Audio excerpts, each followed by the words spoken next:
Good morning, everybody. I hope your week is going well, the beginning of it anyway. We have lots of things to talk about today, and I come on early because I've got some cooking to do today, so I figured let's get on early and take care of these different subjects. We've got some important people tagged to this video, so hopefully they will hear what we have to say. And maybe clear up some things. I noticed in my last video a couple of people that are suffering from Trump derangement syndrome showed up, thinking I was going to bash President Trump according to the title, and they were very wrong. So, good morning, everybody. Welcome, welcome. Thank you for being here so early. So, we got lots of stuff to go over, okay? So, let's begin with the latest. And so I'm going to put that up for you right now. Right now, so it makes sense to everyone. And yes, my screen is fixed, thank God. Finally. Okay.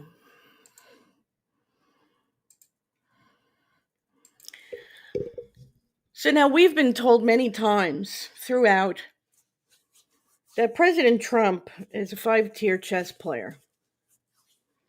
Now, I don't know if you've ever been around somebody who is capable of playing at that capacity, but usually they can figure people out as they, the minute they walk in the room, all right?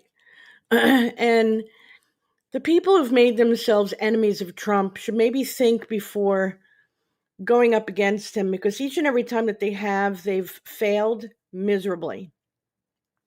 What I mean by that is, if you can recall earlier this year, a lot of you and I were very upset to hear that nothing was really being done with the Epstein files.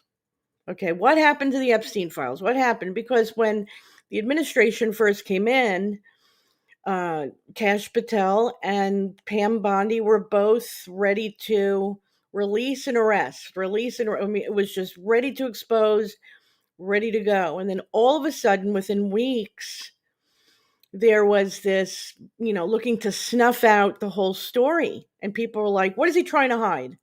What's going on? Pam Bondi's not doing her job. And then I have to give credit to where credit is due.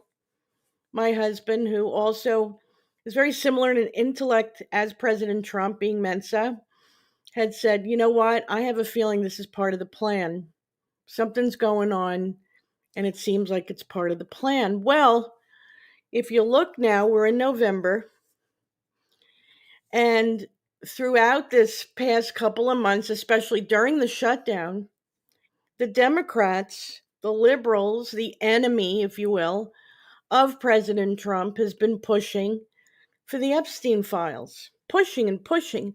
Where's these Epstein files? We want the Epstein files. And they were stupid enough to they cherry picked like 3 different emails out of like thousands and tens of thousands of files that WikiLeaks has in regards to the Epstein files. Well, then all of a sudden, the DOJ turned around and put out 20,000. Now, as you can see here, this is what we're dealing with today. Now Trump is urging the Republicans to release them all. He's reversed his course. Why do you think he did that? He played them. See, anybody with half a brain cell would realize that if there was really anything about President Trump in any of those files, as far back as 2016, the Democrats would have used it by now. 2016, 17, 18, 19, 20, they would have put something out. 21, 22, 23, 24, with Biden in office, they would have absolutely smeared him. Then he comes back, or is looking to come back in 2024. They would have used this as leverage. Why didn't they? Because there's nothing there. If you remember Virginia Giuffre, she was one of the most known and really the most the one who had the most against to say against Epstein, um, she, in court under oath had said, I've never seen Donald Trump. I've never dealt with Donald Trump in regards to on Epstein's island or any of those activities. I've never seen him. Okay. And I think, if I'm not mistaken, what's her name? Ghislaine Maxwell said the same, that he was never involved in any of that. On top of that, there's also been released, and I thought I had it for you, and we know does have it. I could look for it if you want, where there's now proof of I think it's a congresswoman from the Virgin Islands. While she's in Congress, she's literally there as they're going through questioning, receiving and sending back text messages to Jeffrey Epstein herself. So this shows he hated Donald Trump. So if he hated Donald Trump so much, how could they be friends? There's no proof of this. And yet we had this mental midget come into my chat last video and say, Donald Trump is a 34 felons and 34 indictment. Now, he is 34 what? There's nothing out there. If it was, it would have been used already. They have no ammunition. But now they're going to get what they wished for. You wanted the Epstein files, now you're going to get the Epstein files. And hold on to your lug nuts, ladies and gentlemen, because there's going to be stuff in there that's going to blow your mind. See, if he would have just released them earlier this year, they would have done everything they could to stop it.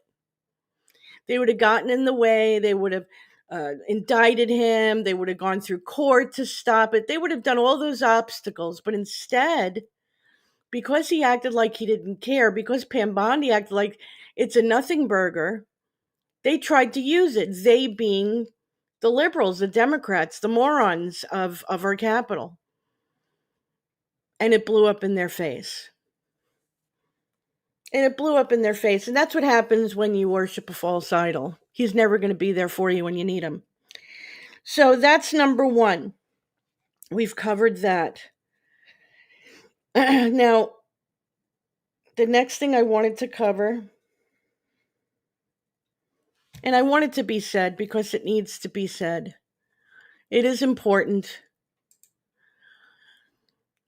Because of what we, as Americans, when I say because of what we've been through, the pandemic, and then with the pandemic came Biden's America, if that's what you want to refer to it as, and massive inflation, just bloated prices, and gouging, landlords and energy companies, and we can go on and on, had just taken absolute advantage of the American public, the legal ones, the ones who pay taxes, the ones who work, the responsible.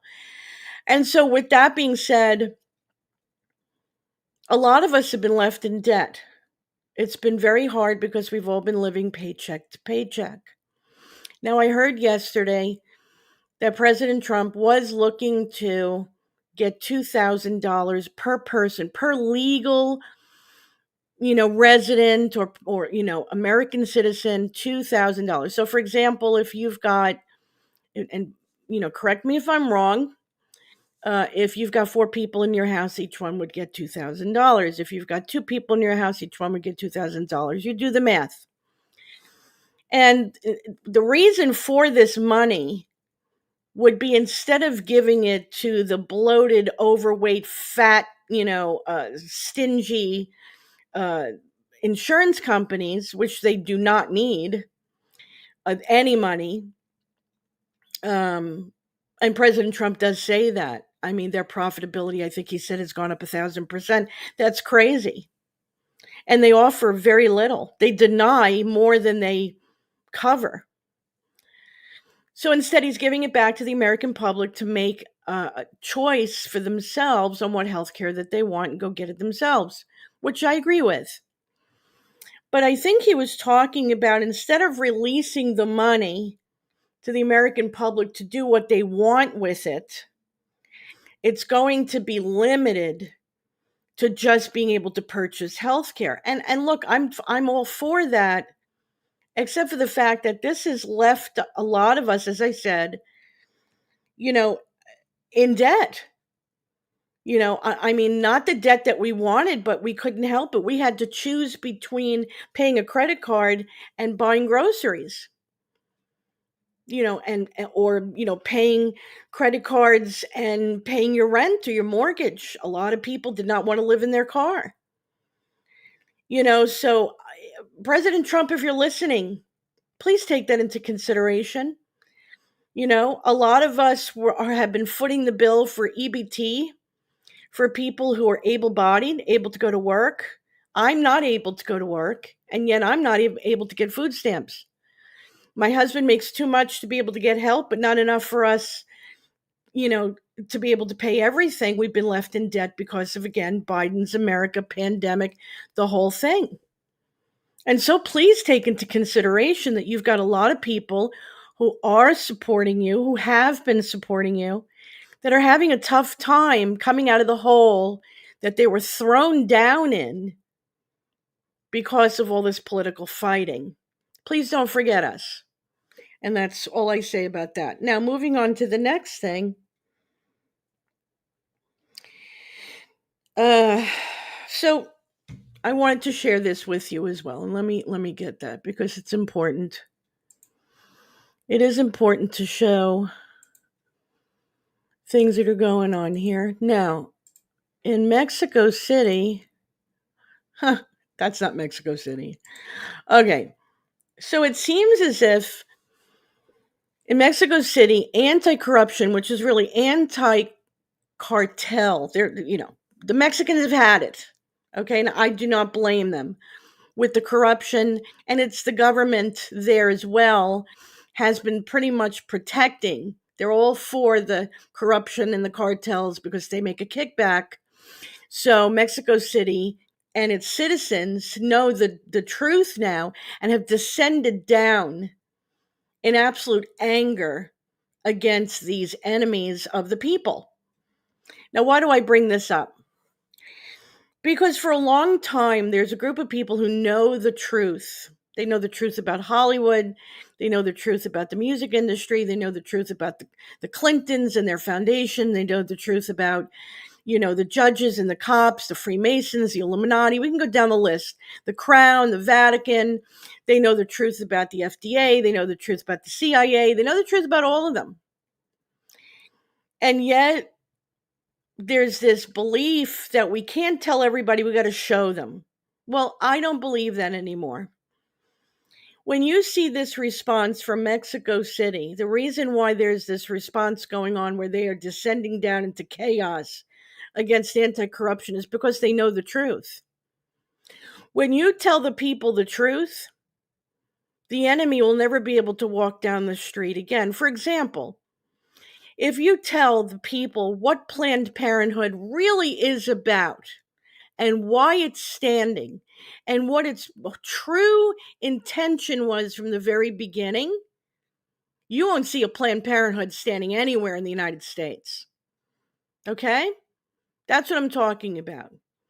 If you tell the people the truth about Red Cross, if you tell the people the truth about McDonald's, if you tell them the truth, these places will not, and I'm telling you, this will be a unified response. Left, right, black, white, young, old, everyone will stand against these enemies. You want to see unity in your people here in the United States? Tell them the truth. Don't underestimate the citizens of the United States, but they have to know the truth.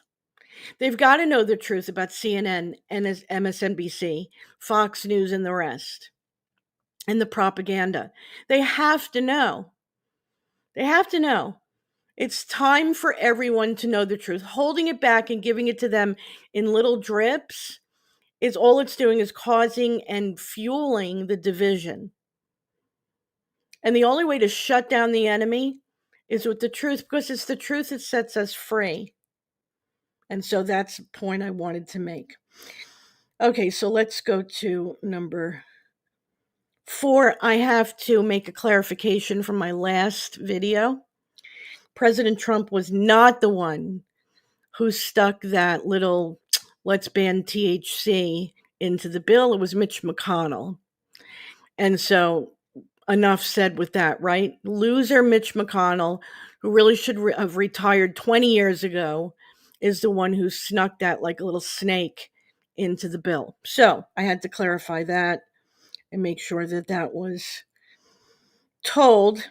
Okay, so let's go. Now, I was talking about the next subject. I was talking about chronic pain. And this is for all you chronic pain people out there.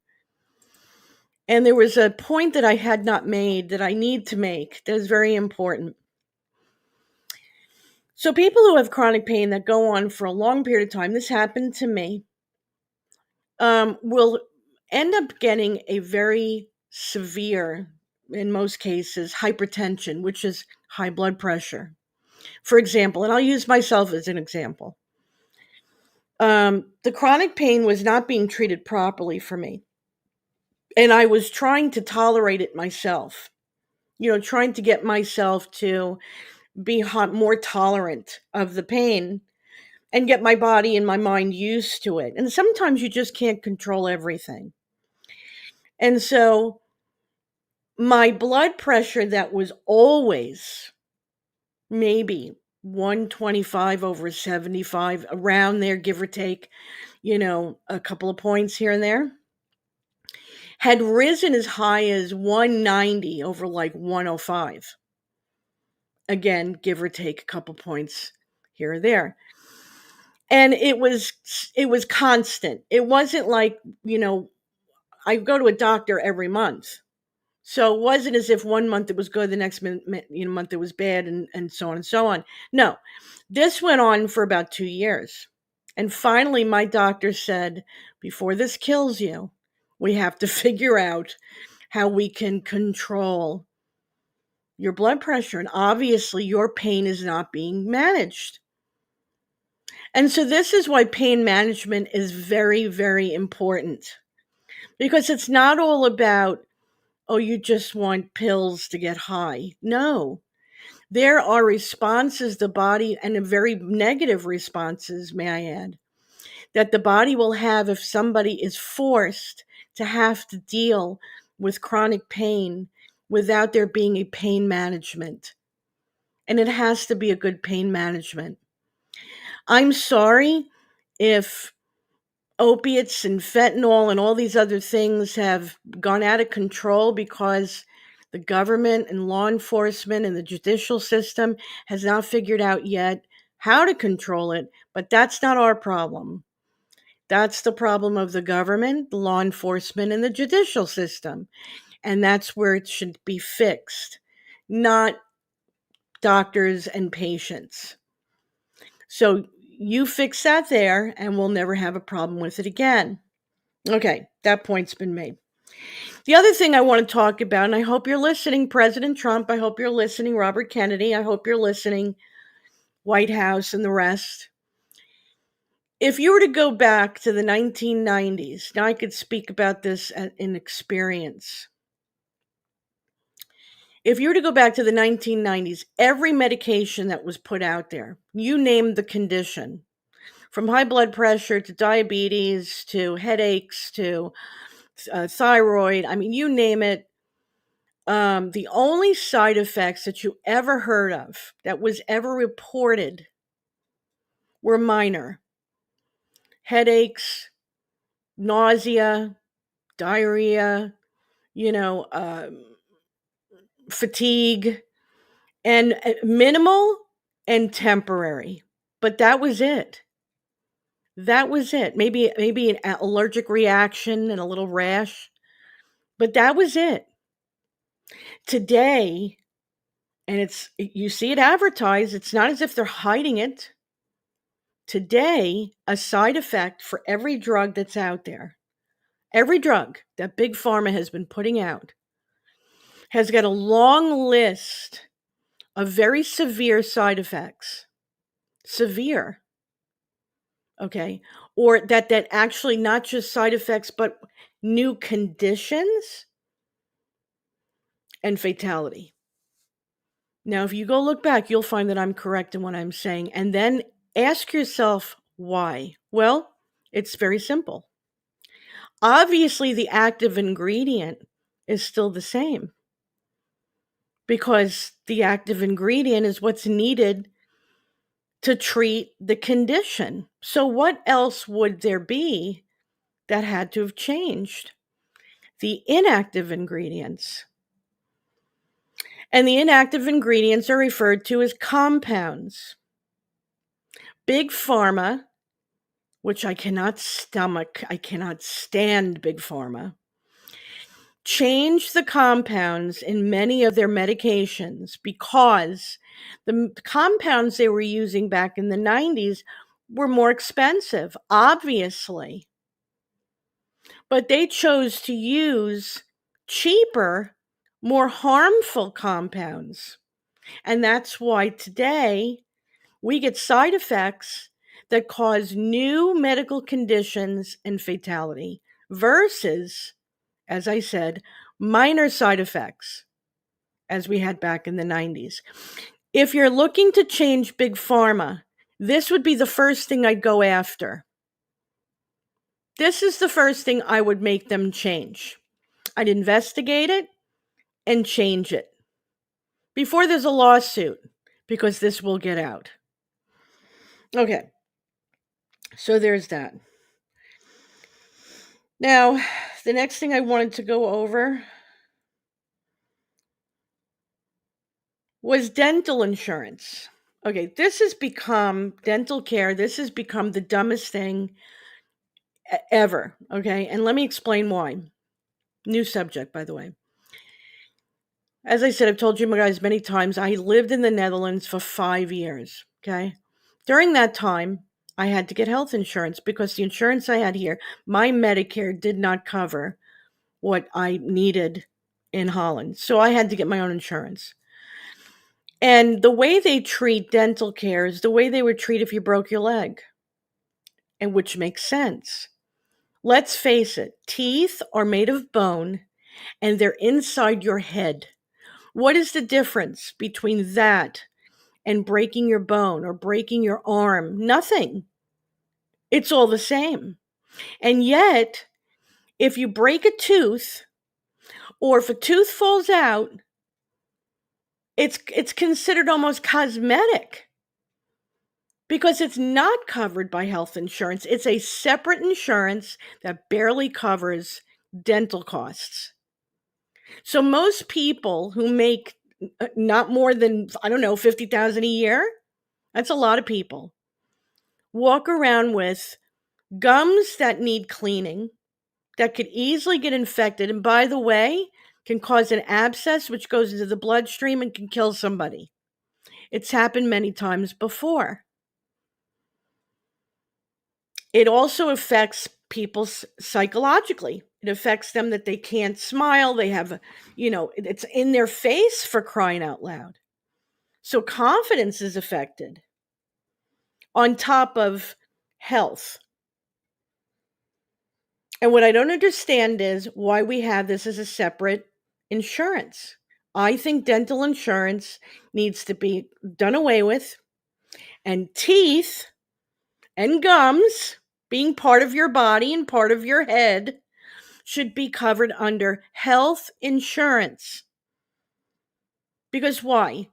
You need them to chew food. You need them. They're bones. And it makes no sense that if I break my leg and I go to the emergency room, they wrap it up because, of course, naturally, in this country, they're not going to treat it in the emergency room. So they send you to an orthopedic with a brace on. Back in the day, you were actually able to get a cast put on in the emergency room. But I digress. I digress. That's over 20 years ago. Sorry, guys, I hit my mic. You go to an orthopedic, they put a cast on you, and you're cared for. Why is this not the same thing for teeth? Why do you have to be rich to have teeth? And I'm sorry, but you do. I went to Aspen Dental, which is supposed to help people who don't have a lot of money. And they went and they looked at me and listen, I brush my teeth, I rinse with clove oil, I do the whole thing, okay?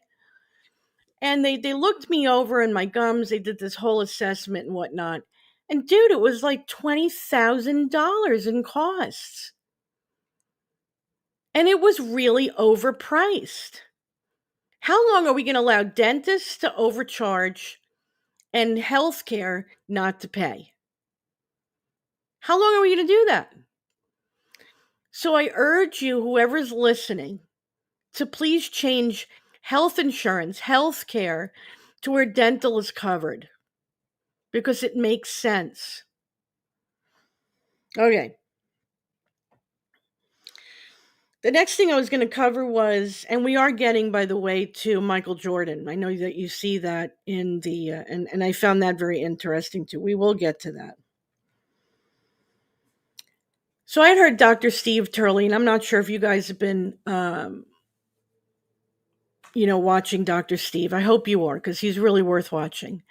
And one of the things he had said was, don't be upset if there's no arrests, because people are always going, big deal.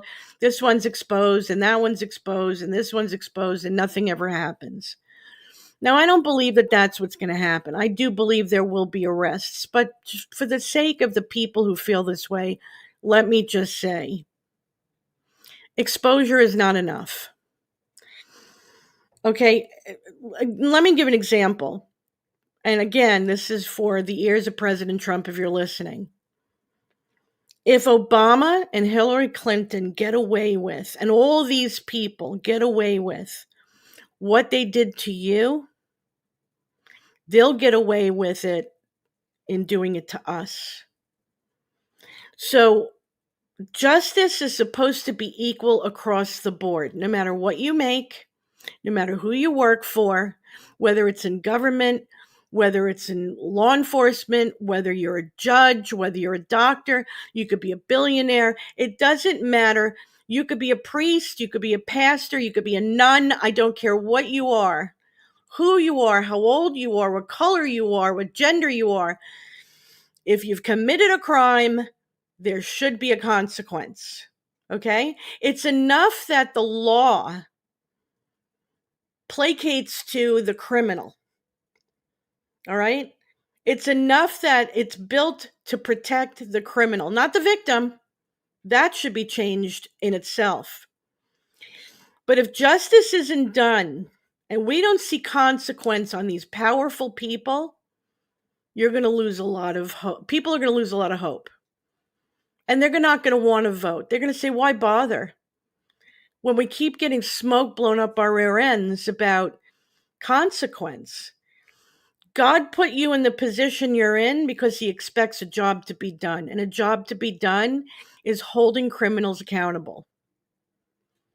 And if our judicial system is not equipped to hold them accountable the way they should be, well, you got the military. You got the military. Maybe a tribunal or two wouldn't hurt. Maybe some of these people deserve a tribunal. Just saying. Okay. The other thing I had noticed before I get to Michael Jordan's father, the other thing I had noticed, which was really funny, maybe you guys have come across this. Luxury brands have been exposed. Now, I find this very funny. At first I was very upset about it, but now I have to laugh about it because, places like Chanel and Hermes and DVF and Louis Vuitton, and we can go on, have been found out that they act so prestigious. They act like, oh, our stuff is made in Europe and the finest of this and the finest of that. No. They've been having most of what they create, very high price, by the way, in China. Cheap and in China. And so they've been found out. The reason why they became like this, it wasn't like this back in the day. It was very high quality products that most of these all these companies were to put out. It would be worth the money, okay? Because they were placating, which is a big fat mistake, to Gen Z and millennials, okay? I'm sorry, but it's a really dumb decision when you, again, I'm going to use the word placate, to a generation that works at McDonald's or Starbucks. You focus on the people who have the money. That's Gen X and above. You know, the classiness of these brands stay classy if you don't make them synonymous with Kim Kardashian. The minute you lower the value of mixing it with people like Kim Kardashian, that's exactly what you did. You lowered its value. It's like putting, a Chanel scarf on a hooker. Why would you do that? And I'm sorry, but that's just no different than a hooker. Everything is T&A with this chick. So why in the hell would you put, a $4,000 or $5,000 scarf on her? Doesn't make sense to me.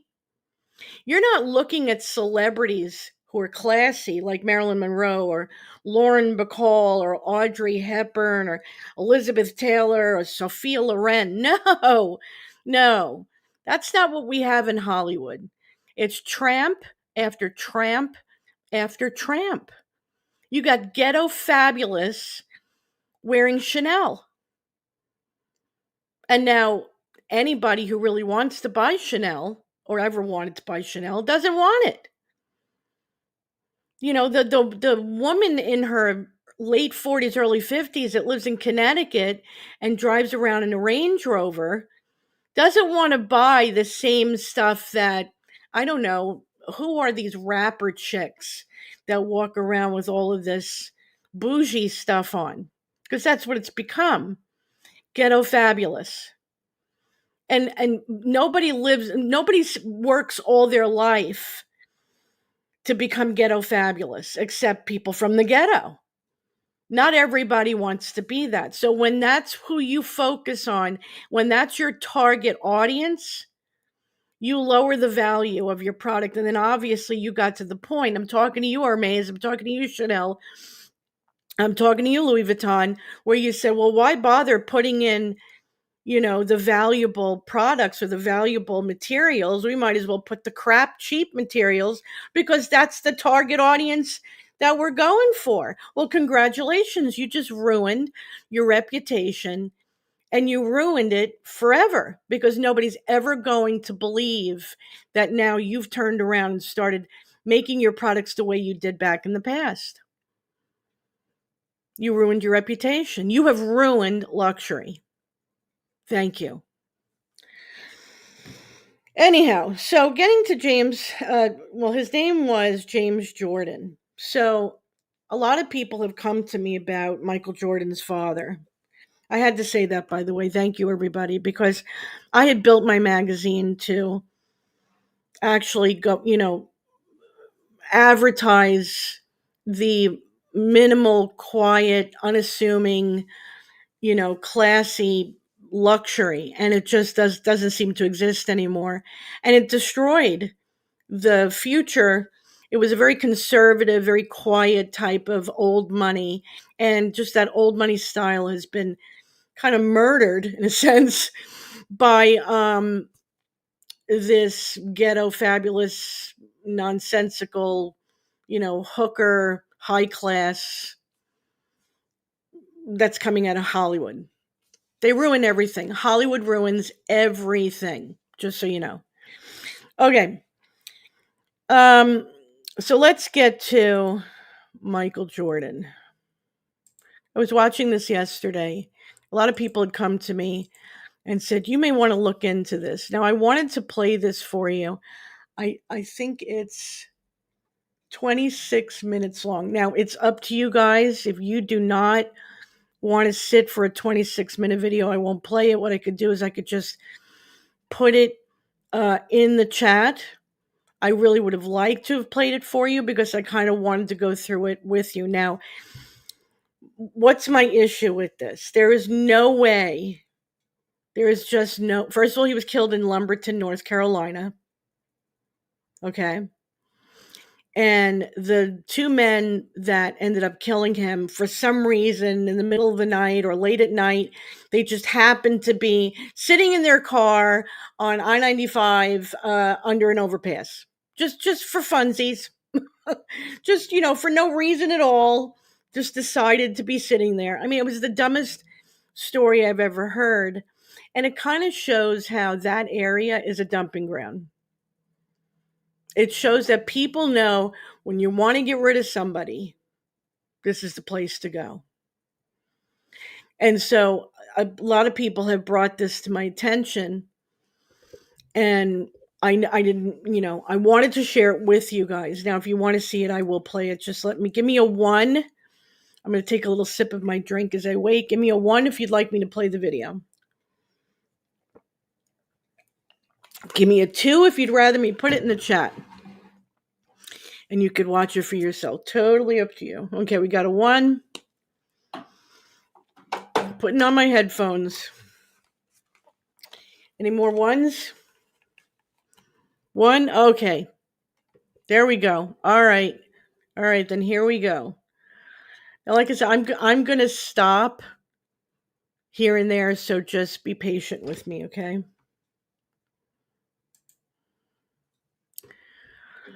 Oh, I hope the sound is working. Okay. So he had this serious gambling problem, and then his father gets murdered. And there was always speculation if one had something to do with the other. From what you know.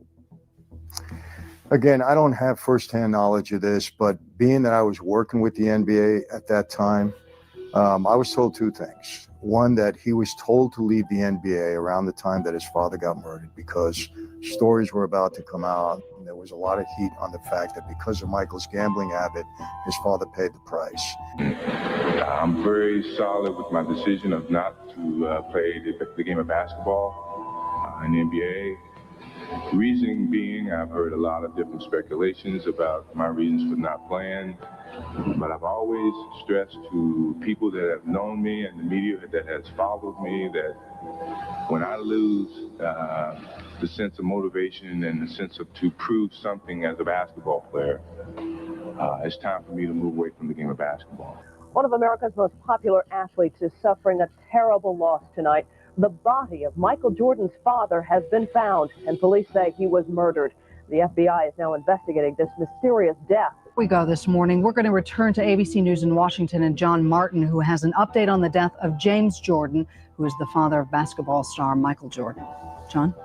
Bill and Dana, the details are still coming in. Authorities in North Carolina say they have arrested 2 suspects early this morning in the murder of Michael Jordan's father. Police findings seem to confirm the idea that they had yesterday, that this was merely a random act of violence and not a premeditated murder. Again, throughout the morning, we continue to bring you the latest information we have on the arrest of 2 suspects in the murder of James Jordan. Now, private funeral services will be held this afternoon in Wallace, North Carolina. Now, let me just put out there, I told you guys I was going to stop here and there. Mainstream media has been trained to make sure they push a narrative. They're going to repeat constantly what they want you to believe. This was a random act. It was random. They want you to believe that. So just remember that as you go through this video. Carolina. James Raymond Jordan Sr. was born on July 31st, 1936 in Wallace, North Carolina. He attended high school in Rose Hill, North Carolina, and while there, he met a young woman named Dolores Peoples at a basketball game. The two quickly fell head over heels in love with one another, but Dolores' father didn't approve of her new boyfriend. But despite his objections, they continued to see one another. And even though his first name was James, Dolores always referred to him as Ray.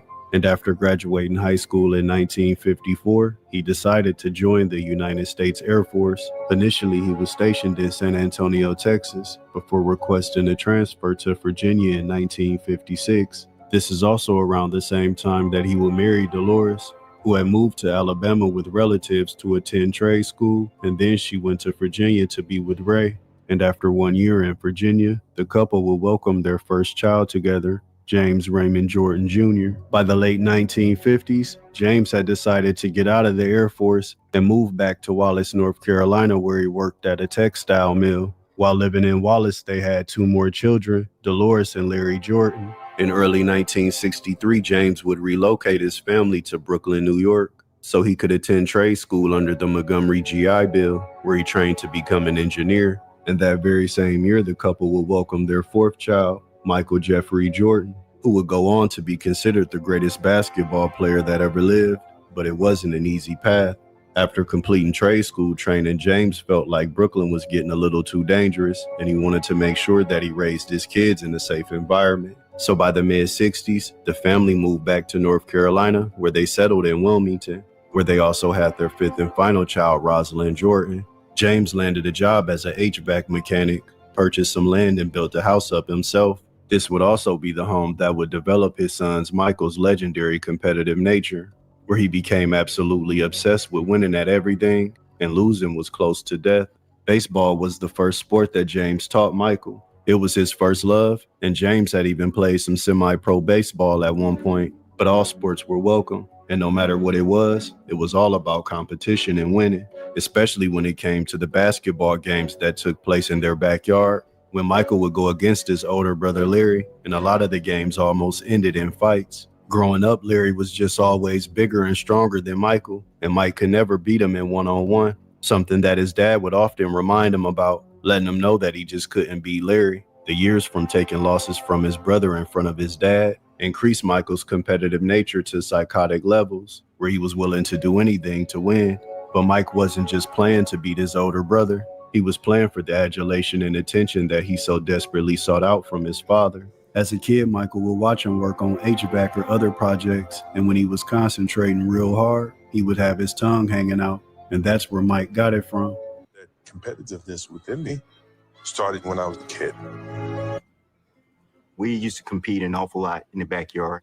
My brothers hated losing, but not on the same level like me. Because if you beat me back then, we had to fight, and that's just the way I was. They were so competitive between the two of them. Matter of fact, at that time, it might be said that Larry was the best basketball player. My father pushed everybody. And he had a tendency, if he felt you weren't doing the best you could, he would find a way to push you harder. And that really drove Micah, because Larry was pretty good at quite a bit. After Michael was cut from the varsity team as a sophomore for being too short, going to 6'3" and eventually 6'6", becoming an All-American and receiving scholarships from schools all across the country.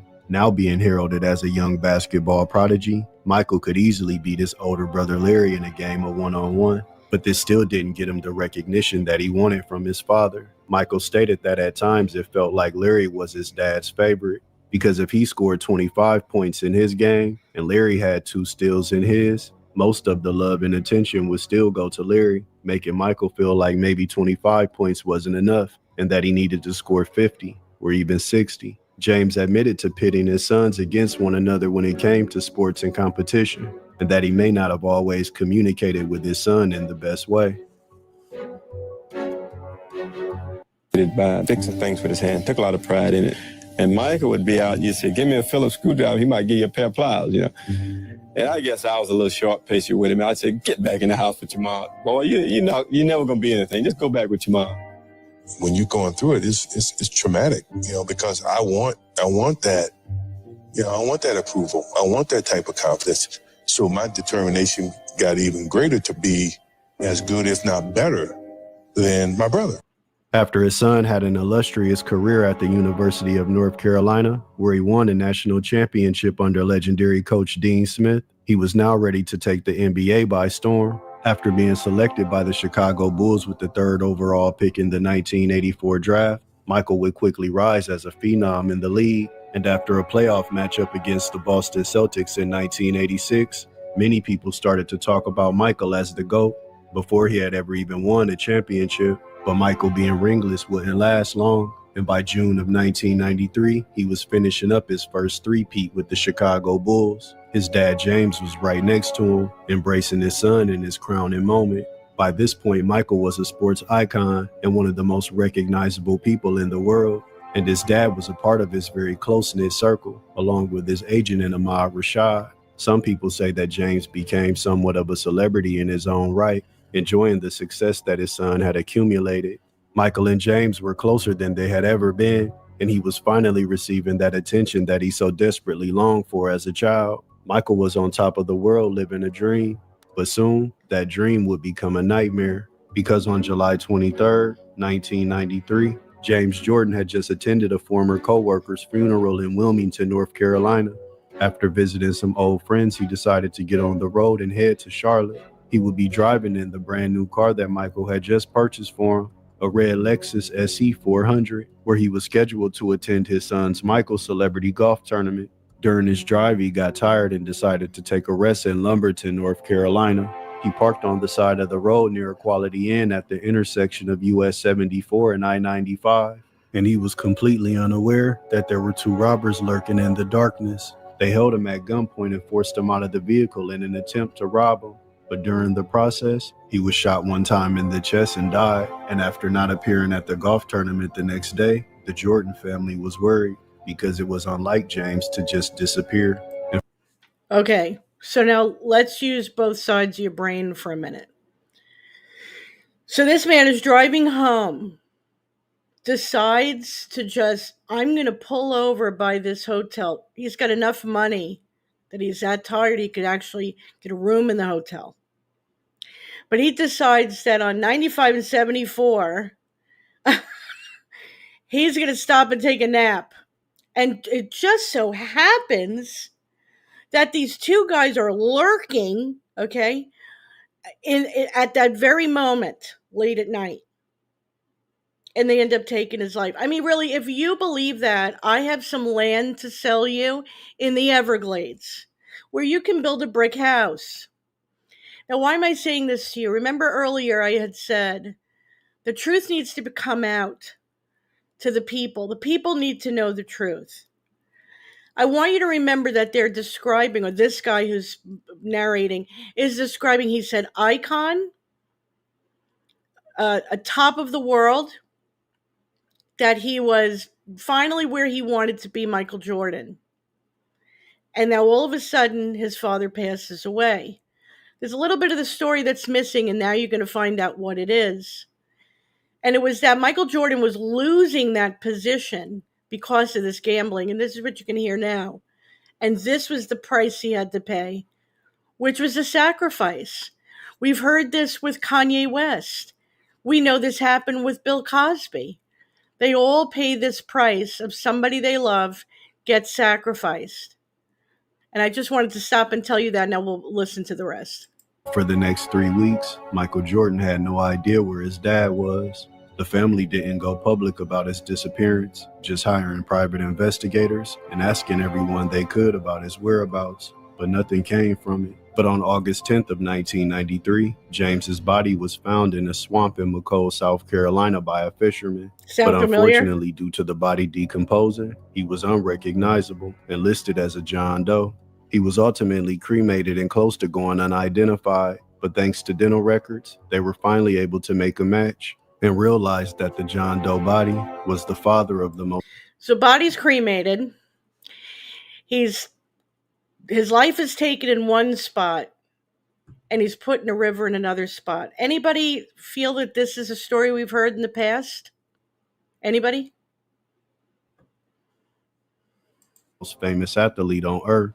And after it was confirmed that his father had been murdered, the next question was who did it and why?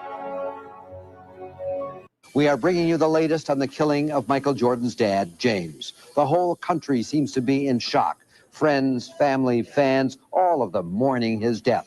Michael is such a popular figure. We somehow share in his victories and in his defeats as well. And certainly now, we all share in his pain. We have crews in North Carolina that'll bring us the latest on this tragedy. But first, here's what we know at this point. James Jordan was found floating in a creek, dead from a single gunshot wound to the chest. Authorities cremated his body because it was so badly decomposed. The family had no idea whatever that any of this had happened. Michael is now in North Carolina with his family to help the police with the investigation.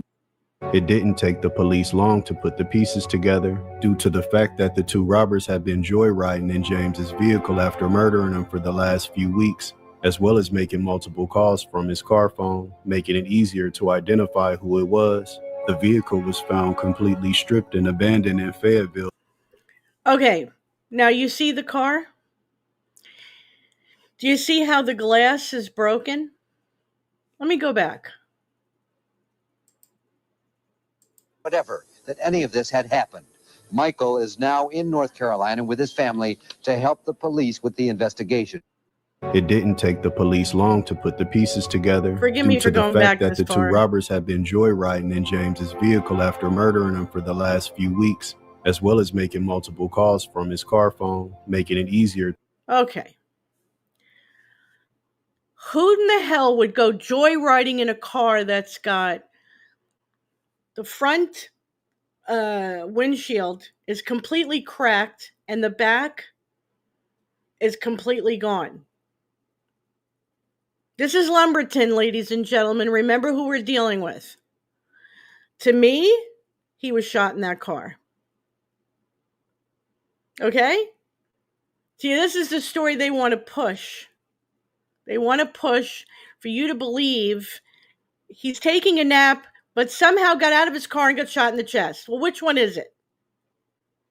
Which one is it? You cremated him, why? To get rid of the evidence. Because he's killed and he's only found a few days later. I understand he's decomposed, but not so bad that you have to get rid of the evidence that quickly. There still could have been an autopsy.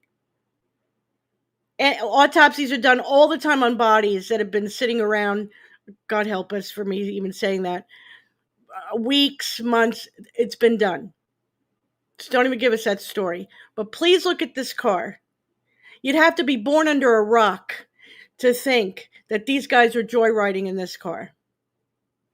There's no windshield, or there's no back glass, and the windshield is completely cracked. Look. To identify who it was, the vehicle was found completely stripped. Look. Who the hell can drive in a car that's like that? They really think that we are stupid. That's why the truth needs to come out about why people that are related to celebrities have to have a sacrifice like this. It needs to come out. And abandoned in Fayetteville, North Carolina, about 60 miles from where James's body was found. All of the evidence and clues led them back to two individuals, 17-year-old Larry Demery and 18-year-old Daniel Green. They were childhood friends who grew up together in Lumberton and had known each other since the 3rd grade. They had a history of getting in trouble together and also had multiple arrests as juveniles. The two were quickly arrested and taken into custody, and almost immediately, they began to turn on one another, giving two completely different stories about what happened to James Jordan. According to Daniel Green's version, he spent the night at a family gathering in Lumberton, but at around 4 a.m, his friend Larry Demery came by and told him that he needed help with something. It was his best friend, so he agreed to do it without asking questions. He had no idea what was going on. But once he arrived at the vehicle and seen the dead body, that's when he knew how serious it was. But he still decided to help his friend conceal the body, and that's how he got wrapped up in the murder case. But Larry Demery would have a very different story to tell investigators. He said that him and Daniel Green came up with a plan to hang out at the Quality Inn looking for unsuspecting tourists so it could be an easy robbery. He said that the plan wasn't for them to kill him, and they were actually supposed to just take him out of the vehicle and tie him up. But before that could happen, Daniel Green pulled the trigger and shot him once in the chest. And due to Michael Jordan being a high-profile athlete, the story set off a media firestorm. Everyone from local news stations to Oprah Winfrey wanted to know exactly what happened, and they were eager to interview Michael Jordan, even if he was in the middle of grieving his father's death. Another thing that made the spotlight shine even brighter on Michael is his announcement that after his retirement from the NBA, he was going to be playing baseball in the minor leagues instead. Baseball experts said that Michael was a subpar player at best, and that it was sad to see the greatest basketball player of all time humiliating himself on the baseball field. But Michael didn't care about what the critics said. He stated that baseball was a way for him to connect with his father.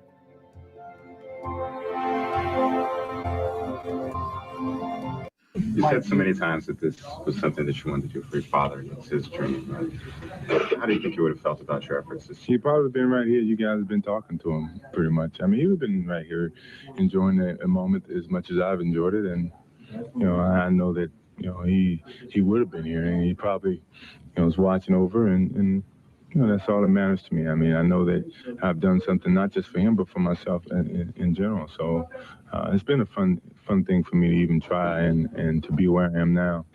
I'm very elated about it. You say it hasn't sunk in yet? No. No? I still think about it a lot. Mm-hmm. Would you want to ever say to them why? No, because I don't want to know. You don't? No. Because it probably would hurt me even more just to know their reasons. Because if it is, it's going to be totally meaningless to the reason. And it's better that I don't know. You know. How are you handling the grieving process? We go this morning. We're going to return to ABC News in Washington and John Martin, who has an update on the death of James Jordan, who is the father of basketball star Michael Jordan. John? Bill and Dana, the details are still coming in. Authorities in North Carolina say they have arrested 2 suspects early this morning in the murder of Michael Jordan's father. At a news conference a short while ago, law enforcement officials said they have charged 2 18-year-old men with killing James Jordan to steal his car at a rest stop off Interstate Highway 95 in North Carolina. Police findings seem to confirm the idea that they had yesterday that this was merely a random act of violence and not a premeditated murder. Again, throughout the morning, we'll continue to bring you the latest information we have on the arrest of 2 suspects in the murder of James Jordan. Now, private funeral services will be held this afternoon in Wallace, North Carolina. On October 6, 1993, less than 3 months after the passing of his father, Michael Jordan was shocked the world by announcing his retirement from the NBA. And when he was questioned by the media about his abrupt retirement, he said it was simple, that he no longer had anything left to prove to the game. And once you feel that way, it's time to move on to something else in life. But some people didn't believe that this was the real reason why he decided to step away from the game, that it was really due to his well-known high-stakes gambling that turned into an addiction and ultimately caused issues in Michael Jordan's career to the point where the NBA had to get involved. It said that the NBA gave him multiple warnings throughout the early 90s about his gambling. And right before he announced his retirement, a book was released by a San Diego businessman named Richard Aquinas. The title of the book was Michael and Me, Our Gambling Addiction, where he claimed that Michael owed him $1.2 million in gambling debts. In my mind, based on what I've seen, Michael Jordan has a serious problem. He's in serious denial, and he needs help, and I hope this book is very pivotal to him getting help. Is it possible that this is just a guy who loves to play golf, who has a lot of money, obviously, and to make it interesting, wagers large sums, and then thought in a friendly atmosphere that it wasn't really for real, that you were talking about monopoly money? So I owe the guy a few $100,000, then I owe him $1 million. It doesn't matter. It's between friends, and we're just kidding around. You don't kid around for this kind of money, this kind of wagering. And as Michael was chasing and the debt was increasing to the 1.2 that it ultimately got to, I was very insistent that we stop, and I was very insistent that if we continued, that I expected payment. Not to turn the heat on Michael Jordan, but to clarify the issue. Are you satisfied that this is not a serious concern to the NBA, the latest round of stories about his gambling? Yes, I am, but it's raised a good issue, and I think it's something that we have to be, I think, very cognizant of in the course of the summer, not for Michael, but for dealing with the questions our fans have raised about our players, and we're looking into a lot of related subjects on gambling per se. Well, how can it not be a serious concern if the most prominent figure in the league is involved persistently in high-stakes gambling? Well, what's your debt structure, Bob? How much money do you owe? It doesn't make any difference. I don't represent the NBA. Another reason that there was suspicion surrounding Michael's retirement is because one of the men who were accused of killing his father had ties to a North Carolina drug kingpin named James Ned Johnson. It said that Larry Demery owed him money, and that was the reason that he was so desperate on that night that Michael Jordan's father was murdered, as well as Michael having ties to a man that worked for James Ned Johnson as well. His name was James Slim Bowler, a hustler, gambler, and drug dealer. He met Michael for the first time in 1986 in Monroe, North Carolina. He owned a golf pro shop there, even though police said it was really just a front for illegal activities. According to Slim, one day somebody came into his shop and told him that Michael Jordan was on the course golfing. He didn't really think it was a big deal at all until they told him that he was out there gambling, and he was gambling for big money.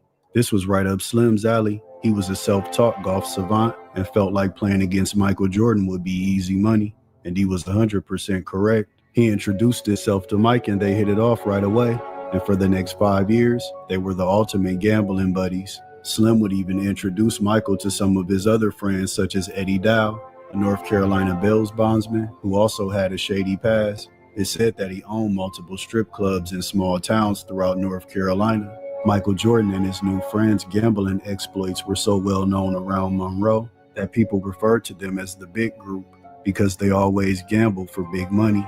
They would even spend 5 or 6 days at a time at Michael Jordan's vacation home in Hilton Head, where they would gamble nonstop. And in 1991, he was busted at the airport with over $100,000 in cash and a $57,000 check from Michael Jordan. And in February of 1992, Eddie Dow would be found shot to death at his home in an apparent robbery. He was also under federal investigation during this time, and when police searched his briefcase at the crime scene, they found over $100,000 worth of checks from Michael Jordan. The feds forwarded this information to the NBA, who wasn't happy that the face of their league was being connected to people in the crime underworld. In June of 1992, Michael was ordered to testify in the federal trial of James Bowler. They questioned him about the $57,000 check that was in Bowler's possession at the time of his arrest, and Michael simply said that it was a gambling debt that he paid off, and it had no connections to anything nefarious. It was reported that Michael only spent 9 minutes on the stand, and by the end of the trial, James Bowler received 9 years in prison, even though he stated that he could have got a lesser sentence if he had just done what the feds were asking him to do, tie Michael Jordan to illegal drug activities. And even Bowler, when the story broke, was sympathetic. He's always had a good heart, respected every man as being a man, and the gambling situation, the only thing that I can say about that is Michael have to deal with whatever he feels is right or whatever he feels is wrong. At first, both Jordan and Bowler claimed the money was a loan for the Charlotte area pro to build a driving range. Today, both admitted that wasn't true. Jordan describing the $57,000 check as a combination of golf losses to Bowler and poker losses Bowler paid others for him. And Bowler testified today it was he who suggested to Jordan that they call the check a loan, if anyone asked. Michael, why did you take the Leaving the court after testifying, it was clear Jordan couldn't wait to put it behind him fast. Normally, he's patient with reporters, but there'd be no post-game interviews today. On the witness stand, he looked uncomfortable when he talked about the high-stakes golf matches, which led to checks like these. More than $100,000 lost in golf and card games. What were the stakes, he was asked in court today? Anywhere from $20 Nassau to $1,000 Nassau. $1,000 Nassau means $1,000 for the first 9 holes, $1,000 for the second 9 holes, and $1,000 for the full 18. Doubling the bets when you get behind. It adds up fast. And even the father often accompanied the son on road trips and was Michael's greatest defender during the recent uproar over stories about his gambling. He would not want to do anything, knowingly that would taunt his image or change the opinion that people have of it. But what people must realize is that he's just like every other guy that walks the street, I think there was only one perfect person that I've ever been taught about, and that was God. Mike is not God, he's human. Jordan was mobbed by reporters when he arrived and when he left. But it was up to the first father of basketball to explain what his famous son was going through. The only painful thing about it was the fact that people, regardless of how it comes out, people's going to look at him and say, well, he's a gambler, this, that, and the other. And, really what he did goes on every day, on every golf course in America. Michael Jordan said in court today that the reason he didn't come clean immediately was that he was embarrassed. But clearly, the changing stories from month to month, the mystery, may well have made this court appearance a lot tougher than it would have been had there been one story from the start. By 1996 and 97, Larry Demery and Daniel Green had been sentenced to life in prison, despite both of them pointing the finger at one another as the trigger man. In the years since being locked up, Daniel maintains that he was just an accomplice after the fact and that he didn't take part in the actual robbery. While Larry Demery says that they were just two young kids who made a bad decision and James Jordan was in the wrong place at the wrong time, and it ended in tragedy. During an interview with Daniel Green, DJ Vlad would even tell a story that he had firsthand knowledge that at a certain... Excuse me. I'm not sure if you guys had noticed, the back of that car was damaged. I just want you to take note of that as well. Well, we'll go over this. point, Michael Jordan did in fact want them dead, but Daniel said that he didn't believe it because if Michael really wanted them dead, they would have been gone. I have to agree. Jason Williams ended up not doing it and walked away.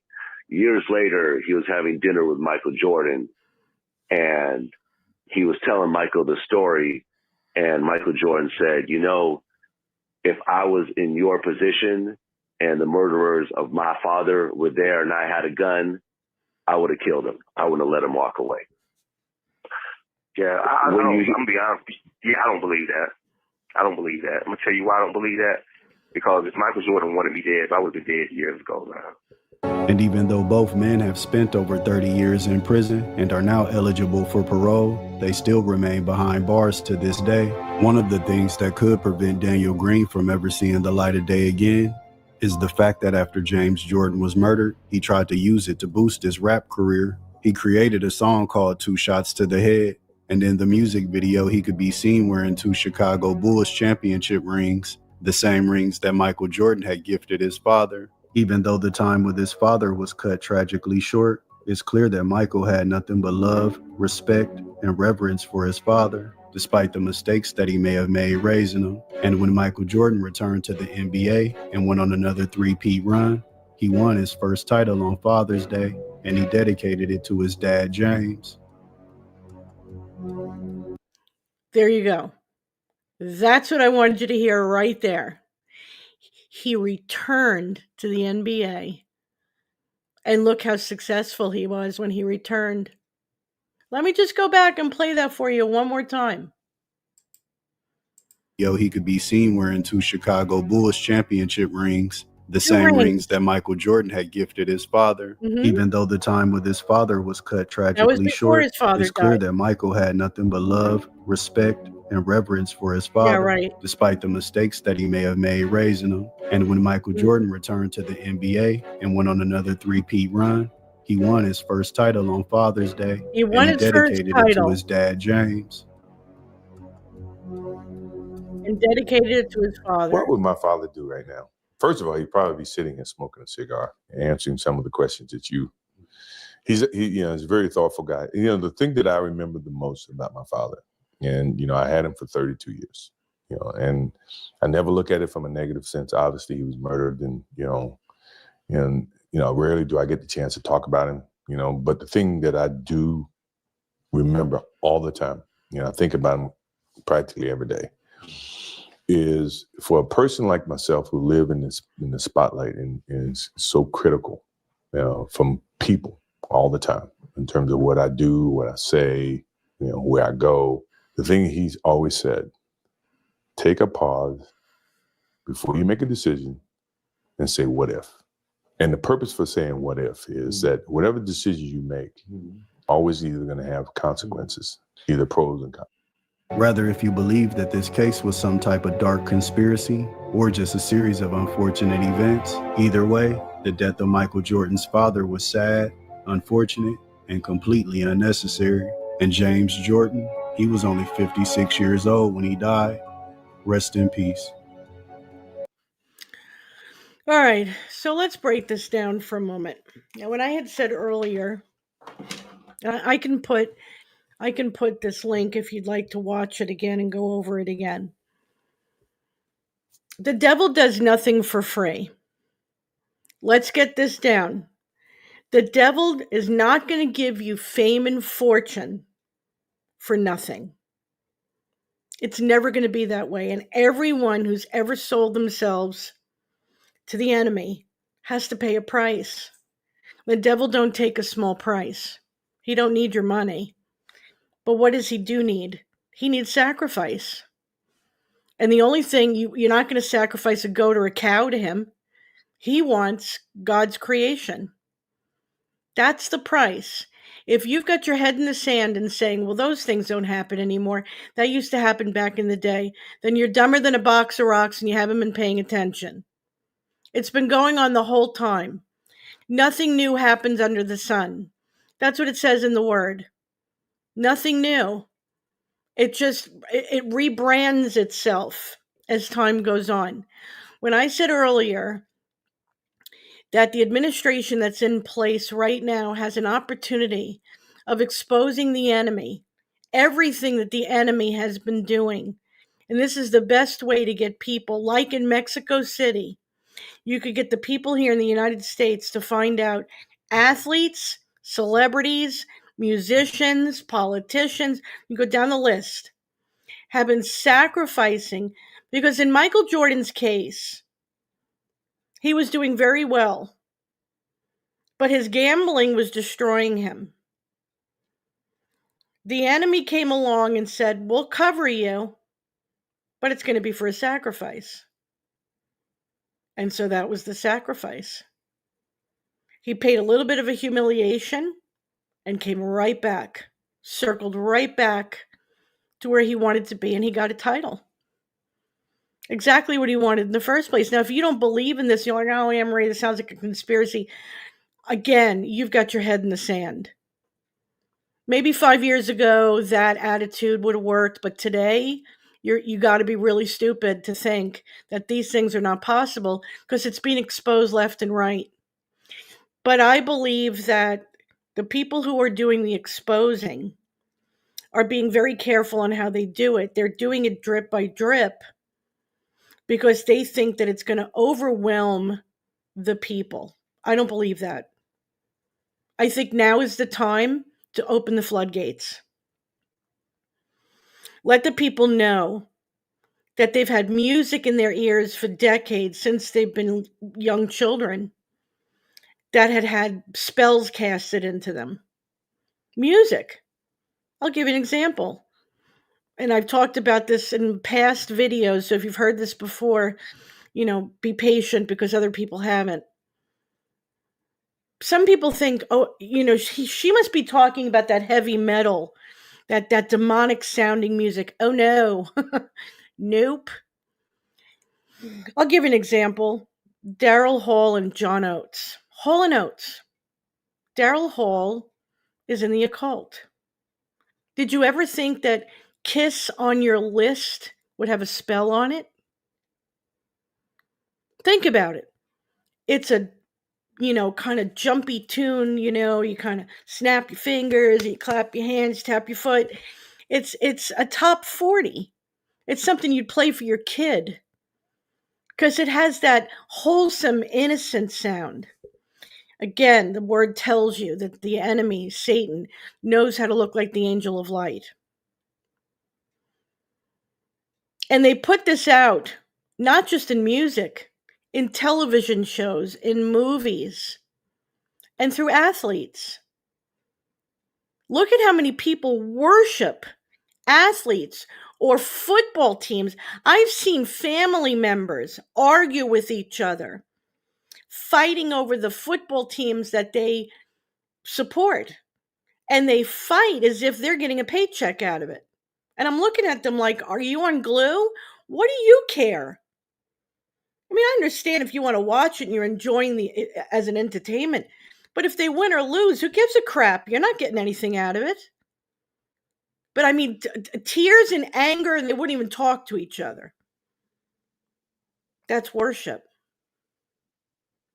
That's worship. That's false idol worship. We've seen Taylor Swift. We've seen it. Stevie Nicks has been doing it for years, where they're on the stage and they're taking their hand and they're going over the audience. What do you think? They're being highly dramatic? No, they're casting a spell. You can't be this dumb anymore and get away with it. You can't. We have to wake up. And the only way we're going to wake up is when the people who are exposing realize it's time to let it out. It's time to open the floodgates of truth and let the people be overwhelmed with the truth, because the first thing that's going to happen is they're going to be shocked. Okay? The second thing is they're going to be upset, and then they're going to get angry. And that's where you want them to be, at that stage of anger. And when they get angry, you know what that means? Witches and warlocks and occultists and voodoo and atheists and all these other morons that think that false idols are going to do anything for them are going to have to do it in hiding. They won't be able to walk down the street. The good people that don't want this in their life are going to be skeptical of new music that comes out. They're going to test the spirit of that new pastor that's on the altar. They're not going to be so quick to turn on that witchy-looking movie or television show. They're going to question what's going on at that Disney theme park. And they're going to demand that these things don't happen on them anymore without their knowledge. That's all I'm saying. That's all I'm saying. The truth needs to come out. And consequence is very important. People will lose hope if they see that the higher ups, that the famous and the rich are able to commit crimes, heinous crimes. Heinous crimes. We're not talking about that they went and stole a candy bar. We're talking about that they've harmed other human beings and gotten away with it. We can't have that. So if Obama broke the law, Obama needs to go to jail. If Hillary Clinton broke the law, Hillary Clinton needs to go to jail. If Nancy Pelosi broke the law, she needs to go to jail.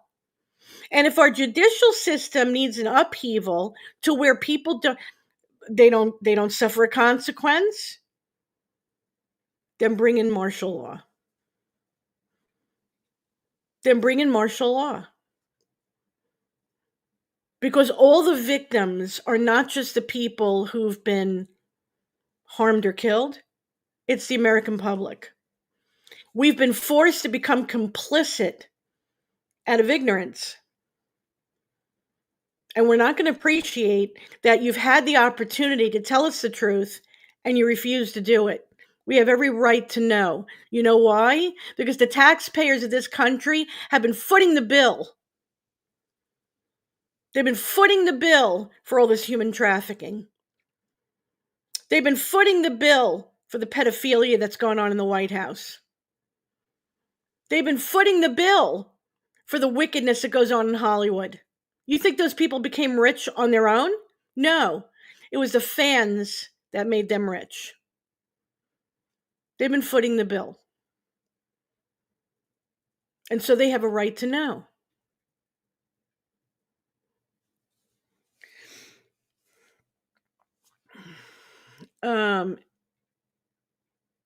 Absolutely, Crystal. If it were you and I, we would be jailed in a minute, in a New York minute. And that's where this has got to stop. We pay for this. We pay for this. We pay. And this is the other thing. And this is what's very important. We brought up Lumberton how many times? You really want to make a difference? Make a difference in overhauling our judicial and law enforcement systems. Okay? If judges are sitting that are politically motivated, and there's I don't care if they're circuit or federal, whatever, remove them. Remove them. Because it's our tax money that's paying them. If there are cops out there who are only out for themselves and they're corrupt, get them the hell out of here. We don't want them. That's not their job. Revamp these industries. And maybe laws need to change. I'll give you an example. If somebody gets pulled over and they take off from a cop, the cop goes after them.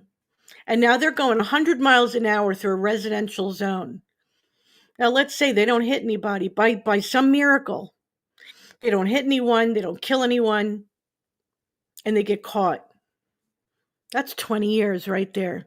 And you may say, whoa, 20 years? Yeah, because the possibility of the people you could have killed, the lives that you put in danger, and the fact that you have no respect for authority makes you a danger for society.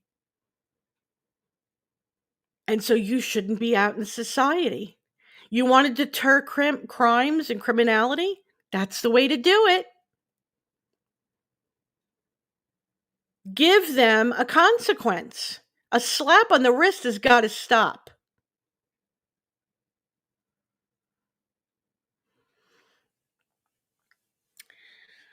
People don't like to be uncomfortable with ugly truths. Well, they have to get over it. They have no choice. They have to get over it. They have to get, the only way that we're going to have a promising future for our children and our grandchildren and so on is that these things are fixed. Will there always be wickedness? Yes, but it's got to be put in its place. The word says we're supposed to occupy. The word says that we're supposed to, have victory, prevail against the gates of hell. How do you do that if you are suppressing the truth? You can't. God is not into suppressing the truth. You want to be on the side of God? Tell it. They'll get over it. A lot of us do know the truth. We've been told the truth. I'm still here. I'm not in a loony bin, and I know the truth. Don't underestimate the people of this country. Give them the opportunity to be able to have to digest the truth. They've got plenty of people that know the truth that they can come to and talk to about it. They're not alone. So it's not as if they're going to be dealing with this alone. There's plenty of patriot channels out there that could explain all kinds of things to them. They're not alone. But it really is time to take the veil off of all of it now. I'm sorry, but James Jordan was not just randomly killed. Neither was Bill Cosby's son.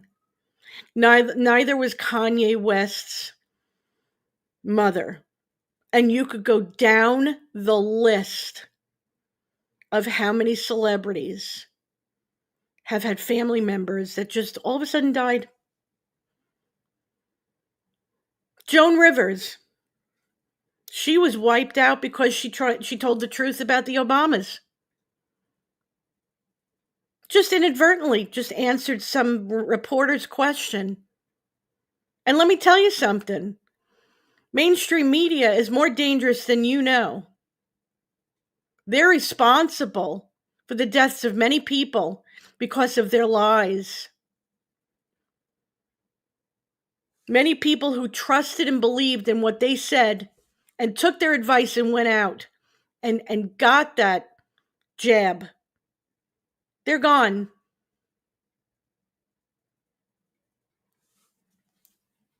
So it's time to tell the people the truth. It's enough already. Let them decide if they want to go towards God's way or the other way. But they have to know. They have to know the truth. And that's all I have to say about that. Now, as you can see, inadvertently, Micah came up through the James Jordan story. I also find it very interesting that Michael Jordan was 32, and we could go into a whole conspiracy over that, but that's for another day. I did have set up, Micah, some of the videos that I wanted to go over that So-Called Mess had put up probably been a month ago. It's been a while. But we'll go over that next time because we're going on an hour and 24 minutes. Exactly, Crystal. Right on. And that's been going on for years. Let me tell you something. My son was born in my first son, born in 1984. He was 5 months old when he got the DPT shot. DPT, I think it's called. And 48 hours later, it was about 48 hours later when he started having seizures and almost died on me. They changed the formula shortly thereafter, allegedly. The point is, God knows how to create. It's not like you caught him by surprise and he went, "Oh, I didn't know about whooping cough. Oh my goodness, I should have built the body that was able to fight it." Give me a break. The Lord created our bodies perfectly, and we have immune systems that know how to fight these things off. We don't need help. And if that's exactly what they were putting in these things, the actual condition, the virus or bacteria, whatever you want to call it, that would be one thing, but that's not what they're putting in. They're putting other things in that harm people, obviously. At this point, big fat duh. I want Big Pharma to be cut into many, many fractions, okay? Because I've just about had it with them. And I'm tired of the social media companies who protect by making me have to speak in code. That has to stop too. And the only way that's going to end is when the truth comes out. When you've got millions and millions of people in the country who know the truth, censorship will no longer be allowed. Because people will get angry. If you see, I'll give you an example. If people start to learn that anyone, YouTube, Facebook, any of these places are still censoring, and they get angry about it because they know the truth, you'll see tumbleweeds going through those social media channels, and they won't be getting anything. Advertisers won't be paying them because it's going to be like nobody's on there anymore. Nobody cares about you. You're like MySpace. Nobody cares. That can happen. But the people have to know. You put the power in the hands of the people when they know the truth. When you keep the truth from them, you're taking the power away from them. And that's not fair. And so that's why the truth needs to be let out. And I think it should be a floodgate. Just open the floodgates. Let it all out. Okay, I'm going to shut up now. We're on an hour and a half. Thank you guys for joining me this morning. Thank you for going through all these subjects with me. Please share this video with anybody that you know that would like to hear these subjects and would be supportive of these subjects. It would help because I plan on keeping it up with, I don't know, I'm not going to say complaining, but suggesting that there are changes with our pharmaceuticals and changes with our dental insurance and yada, yada, yada, everything that I went over. And we got to do this in numbers, people. I can't do this alone like I do the online protest. Numbers is what gets these things moving. And that's why I'm saying the truth needs to get out, because we need numbers. There is power in numbers. So thank you for joining me. I will see you guys soon. Please stay in Psalms 91, Lord's Prayer, in the name of Jesus Christ. And until I see you guys again, please stay safe and God bless.